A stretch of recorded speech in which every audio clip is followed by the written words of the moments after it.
வணக்கம். ருத்துலோட்டஸ் உங்களை அன்புடன் வரவேற்கிறது. நம்ம வீடியோவில் பார்த்துட்ருக்கிறது பார்த்திங்கன்னா க்ரீன் ஆப்பிள் அப்படிங்கிற ஒரு வெரைட்டி, அதுக்கப்புறம் மிராக்கல் அப்படிங்கிற ஒரு வெரைட்டி.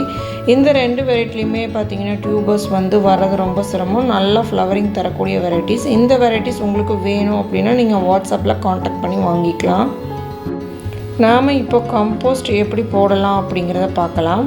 இந்த மாதிரி ஒரு ட்ரம் எடுத்து நல்லா ஹோல்ஸ் போட்டு நீங்கள் வச்சுக்கோங்க. ட்ரம் இருந்தது அப்படின்னா அதை எடுத்துக்கலாம். பக்கெட் இருந்தது உங்கள்கிட்ட என்ன இருக்கோ அதை பயன்படுத்தி நீங்கள் ஹோல்ஸ் போட்டு இந்த மாதிரி வச்சுக்கணும். மூடி கண்டிப்பாக இருக்கணும். அந்த மாதிரி ஒரு பிளாஸ்டிக் ட்ரம் எடுத்துக்கோங்க.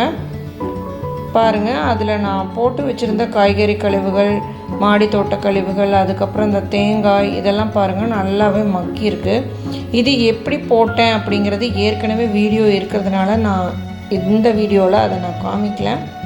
இந்த ட்ரம்மில் பார்த்திங்கன்னா ஒரு 10 கிலோ அளவுக்கு நமக்கு உரம் கிடைக்கும். நம்ம கடையில் வாங்கினோம் அப்படின்னா 1 கிலோ பார்த்திங்கன்னா 50 ரூபா வரும். இந்த ட்ரம்மில் 500 ரூபாய்க்கான உரங்கள் நம்மளால் எடுத்துக்க முடியும். இது நம்ம ஒவ்வொரு தடவை செடி வைக்கும் போதும் பாதி மண் பாதி இந்த கம்போஸ்ட் கொடுத்துட்டோம் அப்படின்னா அதுக்கப்புறம் நம்ம அந்த செடிக்கு உரம் வைக்க வேண்டியதில்லை. செடி நல்லாவே தழைஞ்சு வரும். இந்த தேங்காய் தொட்டியெல்லாம் நம்ம எரித்து சாம்பலாக்கி இந்த கம்போஸ்ட் கூடயே கலந்துட்டோம் அப்படின்னா உங்களுக்கு தனியாக நம்ம சாம்பல் சேர்க்க வேண்டியதில்லை. அடுத்தது பாருங்கள், இது ஆட்டுச்சாணம். இது உருண்டையாக அப்படியே இருக்குது, இது பொடிய மாட்டேங்குது அப்படிங்கிறது நிறைய பேர் சொல்கிறாங்க. அதுக்கு நான் எப்படி மக்க வைக்கணும் அப்படிங்கிறது ஏற்கனவே வீடியோவில் சொல்லியிருந்தேன். இந்த மாதிரி மக்க வச்சு நம்ம மிக்ஸ் பண்ணி கொடுத்தோன்னா பாருங்கள் டக்குன்னு அது உடஞ்சி போயிடும். பாருங்கள் எப்படி தூள் ஆயிடுச்சு. இப்படி நம்ம பண்ணி நம்ம தாமரை செடிக்கு நம்ம பயன்படுத்திக்கலாம். இது தாமரை செடிக்கான உரம். இது அடுத்ததாக பார்த்துட்ருக்கிறது பார்த்திங்கன்னா பச்சை மாட்டு சாணம். இந்த சாணத்தை எப்படி மக்க வைக்கிறதுங்கிறதும் நான் போட்டிருக்கேன். சாணத்தை ஒரு பக்கெட்டில் போட்டு மேலே ஒரு சாம்பல் போட்டு வச்சுருக்கேன். பாருங்கள், இதில் இருந்த கம்போஸ்ட் எல்லாத்தையும் எடுத்து ஒரு டப்பில் நம்ம இந்த மாதிரி கொட்டி வச்சுக்கலாம். இது பார்த்திங்கன்னா அந்த பச்சை மாட்டு சாணம் தான். அது பாருங்கள் எப்படி மக்கி இருக்குதுன்னு. இதை காய ஒரு 2-3 நாளைக்கு நம்ம லைட்டாக பொடிச்சு விட்டுறணும். இல்லைன்னா கொஞ்சம் கெட்டியாக இருக்கும். நல்லா பொடிச்சு விட்டதுக்கப்புறமா நாம் இதை தாமரை செடிக்கு பயன்படுத்திக்கலாம். பாருங்கள், எல்லா கழிவையும் போட்டுட்டேன் நான். மாடி தோட்ட கழிவு, கிச்சன் வேஸ்ட்டு எல்லாமே ஏற்கனவே ஒரு பக்கெட்டில் போட்டு வச்சு அது பாதி மக்கிருச்சு. அதை எடுத்து நான் இதுக்குள்ளே போட்டு கடைசியாக என்ன போட்டிருக்கேன் அப்படின்னா சாணம் மேலே வச்சு நல்லா கவர் பண்ணியிருக்கேன், மாட்டு சாணம். அப்போ தான் உங்களுக்கு சீக்கிரமாகவே மக்கிடும். நல்லா உள்ளே இருக்கிற அந்த குப்பை எல்லாமே நல்லாவே மக்கிடும். இந்த மாட்டு சாணமும் நான் பாதி மக்க வச்சு தான் எடுத்து போட்டிருக்கேன். மேலே ஃபைனலாக பார்த்திங்கன்னா இந்த சாம்பல் போட்டு கவர் பண்ணிடலாம். இந்த சாம்பல் இது கூடயே போட்டு நம்ம கவர் பண்ணிட்டோம் அப்படின்னா தனியாக நம்ம சாம்பல் செடிக்கு கொடுக்க வேண்டியதில்லை. இதை அப்படியே ஒரு டைம் எடுத்து கொடுத்தோம்னா இந்த கம்போஸ்ட்லேயே எல்லா சத்துக்களுமே உங்களுக்கு கலந்துருக்கும். மண், அதுக்கப்புறம் பார்த்திங்கன்னா சாணம், சாம்பல் எல்லாமே கலந்துருக்கும். பாருங்கள், இந்த மாதிரி நம்ம சேகரித்து வச்சுக்கணும் ஒரு பக்கெட்டில். இப்படி நம்ம சேகரித்து வச்சுட்டே வரும்போது பார்த்திங்கன்னா அதுவே பாதி மக்கிடும். உள்ளே நல்லா மண்புழுவும் ஃபார்ம் ஆகிடும். இப்போ இந்த மாதிரி மக்க வச்சது தான் இந்த ட்ரம் ஃபுல்லாக போட்டு மேலே நான் மாட்டுச்சாணம் போட்டு கவர் பண்ணியிருக்கேன். சாம்பலையும் போட்டு வச்சுருக்கேன். இது பார்த்திங்கன்னா 1.5 மாதத்துலேயே நமக்கு நல்லா உரம் கிடச்சிரும். அந்த உரமெல்லாம் தீர்றதுக்குள்ளே பார்த்திங்கன்னா இதிலேருந்து நம்ம உரம் எடுத்துக்கலாம். அடுத்ததாக பார்த்திங்கன்னா நம்ம ஒரு மூடியை போட்டு மூடி அப்படியே எடுத்து வச்சிடலாம். நம்ம இது எதுவும் மிக்ஸ் பண்ணி விடணும், ஏதாவது ஊற்றி ஆட் பண்ணணும், தயிர் அந்த மாதிரி எல்லாம் போடணும் அப்படியெல்லாம் எதுவுமே கிடையாது. அப்படியே நிழலில் எடுத்து வச்சிடலாம்.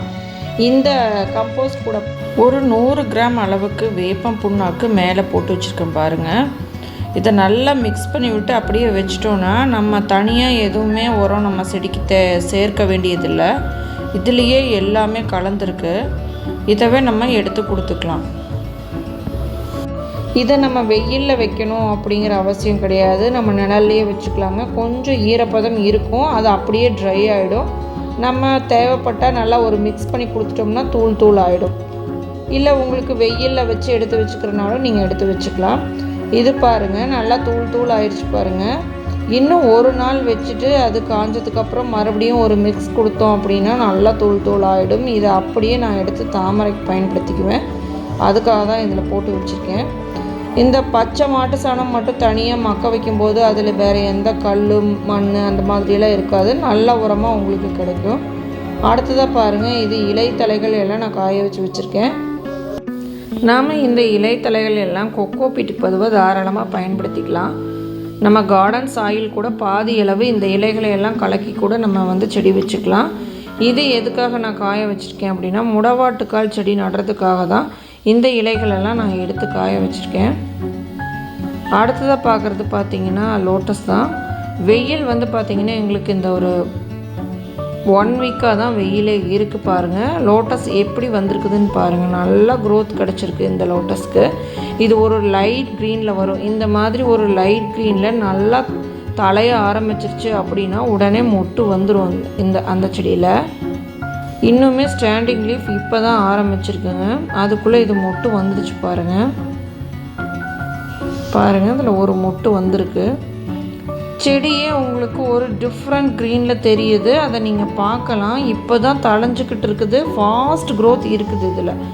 அதனால தான் பார்த்திங்கன்னா இந்த செடி லைட் க்ரீனில் இருக்குது. அடுத்ததாக பார்த்துட்ருக்கிறது அக்கிலா பாருங்கள். போன வீடியோவில் நான் காமிச்சிருப்பேன், அக்கிலாவில் இப்போ மொட்டு வர ஆரம்பிச்சிருச்சு, ஸ்டாண்டிங் லீஃபும் வர ஆரம்பிச்சிருச்சு. வெயில் ஸ்டார்ட் ஆயிடுச்சு அப்படின்னா உங்களுக்கு லோட்டஸ் தானாகவே தலைய ஆரம்பிச்சிடும். நீங்கள் ரீபாட் பண்ணி கொடுக்காமல் வச்சுருந்தீங்க அப்படின்னா கூட தலைய ஆரம்பிச்சிடும். அடுத்ததாக பார்த்துட்ருக்கிறது பார்த்திங்கன்னா கோல்டன் சன்செட் பாருங்கள். அதே மாதிரி ஒரு லைட் க்ரீன் கலரில் நல்லாவே தலைஞ்சிருக்கு, பார்க்கலாம். இது இந்த தடவை பூ வருதான்னு. போன டைம் எனக்கு எந்த ஒரு மொட்டுமே வரல, இந்த டைம் கண்டிப்பாக வந்துடும். உங்கள் கிட்டே இருக்கிற தாமரை செடி பூக்காமல் இருக்குது அப்படின்னா இந்த டைமில் ரீபாட் பண்ணி கொடுங்க. இனி வர சீசனில் உங்களுக்கு நல்லாவே ஃப்ளவரிங் கொடுக்கும். பூக்காத வெரைட்டிஸ் கூட நல்லாவே ஃப்ளவரிங் தரக்கூடிய டைம் இது. பூக்களை அப்படின்னு சொல்லி அப்படியே வச்சுருக்க வேண்டாம், ரீபாட் பண்ணி நல்லா உரம் வச்சு கொடுங்க, நல்லாவே உங்களுக்கு பூக்கள் கொடுக்கும். உங்கள்கிட்ட இருக்கிற செடி பூக்காமல் இருக்குது அப்படின்னா நல்லா வெயில் எடுத்து வச்சுருங்க. அதாவது காலையில் 6 மணிலேருந்து சாயந்தரம் 6 மணி வரைக்கும் அது மேலே வெயில் படுற மாதிரி இடத்துல எடுத்து வச்சுருங்க. ஹார்டியாக இருந்தது அப்படின்னா அப்போ தான் பூக்கும். ட்ராபிக்கலுக்கு ஒரு 8 மணி நேரம் வெயில் இருந்தாவே போதும். உங்களுக்கு தாமரை கிழங்கு வேணும் அப்படின்னா நீங்கள் வாட்ஸ்அப்பில் காண்டாக்ட் பண்ணி வாங்கிக்கலாம். இன்றைக்கி வீடியோ அவ்வளோதான். நன்றிங்க.